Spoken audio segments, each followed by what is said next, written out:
In this segment, we embark on a rich historical exploration of how the field of human resource management came into existence and evolved over time. Understanding the historical roots of HRM is crucial not only for academic purposes but also for practitioners and students who wish to grasp the contextual foundations that continue to influence modern HR practices. Human resource management has not always existed in its current form. What we recognize today as a professional, strategic, and multifunctional area of business practice originated from humble beginnings.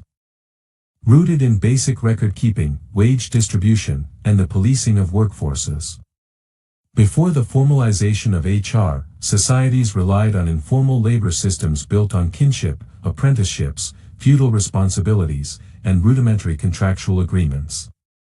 As we journey through time, we witness the emergence of the industrial economy, the birth of the factory system, the rise of personnel departments, and the eventual integration of psychological and social sciences into workforce management. This foundational session provides a timeline narrative of key historical phases, socio-economic influences, philosophical frameworks, and legislative developments that have shaped HRM from the pre-industrial era to the mid-20th century.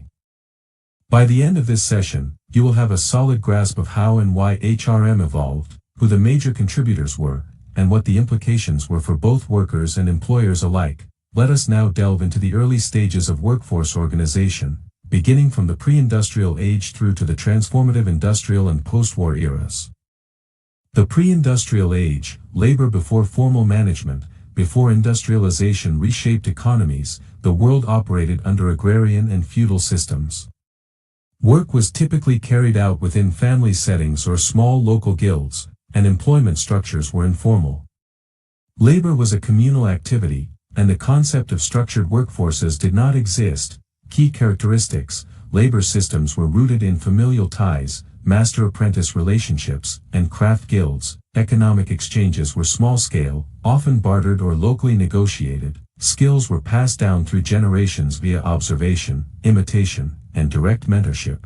There were no standardized wages. Contracts, or working hours. Example, a blacksmith in a village might train his children or a local apprentice, who would live with the family and learn the trade over many years. Payment was often in kind, or through informal social obligations. Implications for HRM: there were no formal HR functions, yet the foundations of training, skill transfer, discipline, and loyalty were present, driven by social customs and unwritten norms. This era laid the cultural groundwork for future work ethics and hierarchical structures. Respect for elders, deference to skilled masters, and an expectation of lifelong loyalty to one's trade or guild mirrored some values that would later be formalized in industrial personnel policies. The Industrial Revolution, the birth of personnel management. The Industrial Revolution, beginning in Britain in the late 18th century, catalyzed a profound shift in work. Mechanized factories required large pools of workers, often drawn from the rural peasantry. Cities expanded rapidly, and the nature of labor transformed from artisanal independence to regimented factory discipline. Key changes: factories centralized production under one roof, work was divided into highly specialized tasks, employment became impersonal and contractual, conditions were often hazardous, with long hours and minimal regard for worker welfare. Challenges faced: factory owners had to manage hundreds, sometimes thousands, of workers. New challenges emerged: absenteeism, lateness, accidents, and low morale. Traditional models of supervision and mentorship were insufficient. The emergence of the personnel function. To address these challenges, employers created roles like personnel clerks to record attendance, calculate wages, and maintain basic discipline. This marked the beginning of a formal HR infrastructure. Albeit rudimentary, early examples of welfare capitalism. Some employers began experimenting with welfare provisions to enhance productivity and reduce turnover. These included on-site housing and healthcare, company stores, education and recreation facilities. Example, in the UK, the Cadbury family established Bourneville, a model village for workers, offering not only housing but also schools, sports facilities, and green spaces. Lever Brothers built Port Sunlight, a similar initiative. These were early recognitions of the human element in productivity. These initiatives, while paternalistic, marked a transition toward recognizing the socio-emotional needs of workers. They foreshadowed the modern emphasis on employee engagement and corporate responsibility. Early 20th century, scientific management and worker efficiency. The turn of the 20th century introduced a scientific lens to labor management. Frederick Winslow Taylor, an American engineer, pioneered this with his theory of scientific management. Taylorism. Taylor's approach aimed to study each job scientifically to determine the most efficient method, break work into small, repeatable units, train workers to follow exact procedures, reward productivity through performance-based incentives, impact on HRM, encouraged standardization and uniformity, introduced structured recruitment and training aligned with specific tasks. Laid the groundwork for performance metrics and time-motion studies. This approach was critiqued for its mechanistic view of workers, ignoring motivation, satisfaction, or social needs. Workers were seen as extensions of machinery, leading to alienation and dissatisfaction. This philosophy influenced large manufacturing firms such as Ford Motor Company, which implemented the assembly line and time-based pay structures. HR functions began to incorporate planning, job classification, and workforce scheduling. Rise of personnel departments. By the 1920s and 1930s, the role of personnel departments was expanding in response to complex organizational demands, roles and responsibilities, managing recruitment, selection, and induction processes, monitoring employee records and legal compliance, coordinating workplace safety and grievance procedures, administering employee benefits like insurance and pensions. Drivers of growth. Industrial expansion and company size demanded formal workforce coordination. Labor laws required record-keeping and compliance. Trade unions forced management to engage in structured dialogue with employees. Welfare officers. In the UK, welfare officers, predominantly women, were hired to support female workers, manage hygiene standards, and handle welfare-related grievances. This role expanded to include emotional and social support. Personnel departments were no longer just administrative, they played a regulatory and mediating role. They also began participating in planning workforce composition and ensuring industrial peace. Human relations movement. 1930s, 1950s. The human relations movement arose in response to the limitations of scientific management. Elton Mayo and the Hawthorne studies.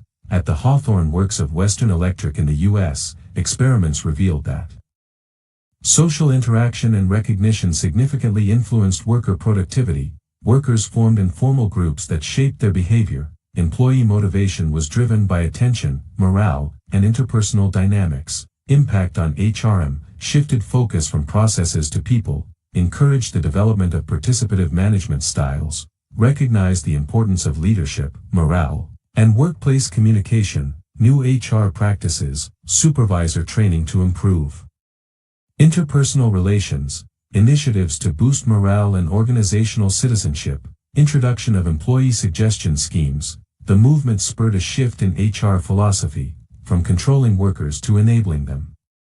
The workplace began to be viewed as a social system with complex human dynamics, labor unions and industrial relations. With industrialization came increased worker dissatisfaction, prompting the rise of trade unions. Union influence represented worker interests in negotiations, advocated for fair wages, safe conditions, and job security, mobilized collective action, including strikes and protests. Impact on HRM. HR professionals became key negotiators in collective bargaining. Formal grievance handling mechanisms were institutionalized. Labor contracts codified terms of employment. Key legislation, UK, Factory Acts, Trade Disputes Act, Employment Exchanges Act, U.S., National Labor Relations Act, 1935, Fair Labor Standards Act, 1938. Industrial relations became a critical area of HR, requiring expertise in conflict resolution, negotiation, and legal compliance. HR evolved into a boundary-spanning role between management and the workforce. Post-war economic boom and the expansion of HR functions. The post-World War II period brought economic prosperity. Welfare states, and full employment policies, especially in the West, employer expectations shifted, workers expected stable, long-term employment, benefits like healthcare, retirement, and paid leave became norms. Career advancement and training were seen as entitlements. HRM scope expanded to include succession planning and talent management, structured performance appraisals, organizational development and change management, HR as a support function. Despite this growth, HR remained largely administrative, providing support to line managers rather than driving strategy. Companies like IBM and General Electric institutionalized HR practices such as graduate recruitment programs, leadership training, and internal mobility frameworks, laying the groundwork for strategic HR in the coming decades. Conclusion: reflections on the past and pathways to the future. The journey of human resource management from its rudimentary beginnings to a more defined and structured practice highlights a crucial truth: managing people has always been central to organizational success. Whether through the master-apprentice systems of agrarian societies or the regimented personnel offices of the industrial age, organizations have long depended on effective workforce organization, motivation, and welfare. In reviewing the past, we gain insight into the motivations behind early HRM efforts. The brutal efficiency of scientific management helped to optimize work, but often at the cost of worker dignity. In response, the human relations movement reinstated the human element, reminding us that productivity is not merely a mechanical output but a deeply social and psychological outcome. Meanwhile, the rise of labor unions and the advent of regulatory frameworks forced employers to consider fairness, dialogue, and employee voice. Today's HR professionals stand on the shoulders of these developments. While modern HRM incorporates advanced technology, data analytics, and strategic workforce planning, it is critical to remember the historical challenges and breakthroughs that paved the way. The evolution of HR is not merely a tale of progress. It is a story of struggle, resistance, adaptation, and, ultimately, transformation. This historical perspective sets the stage for understanding how HRM moved from a clerical and supportive function to a central pillar of strategic management. In Part 2, we will explore the emergence of HRM as a strategic business partner and its response to globalization, diversity, technological change, and the growing importance of human capital in knowledge economies. Key takeaways: HRM originated in informal social systems and evolved through necessity. The Industrial Revolution formalized the employer-employee relationship. Scientific management introduced efficiency but overlooked humanity. The human relations movement rebalanced the equation. Trade unions and legislation expanded the scope and accountability of HR. Questions for consideration. To deepen your understanding of this session and prepare for the next, reflect on the following questions. 1. How did the socio-economic structure of the pre-industrial era shape the early forms of labor and workforce management? 2. In what ways did the Industrial Revolution necessitate the emergence of formal personnel roles? 3. Compare and contrast the principles of scientific management with the insights of the human relations movement. Which do you think had a more lasting impact on modern HR practices? 4.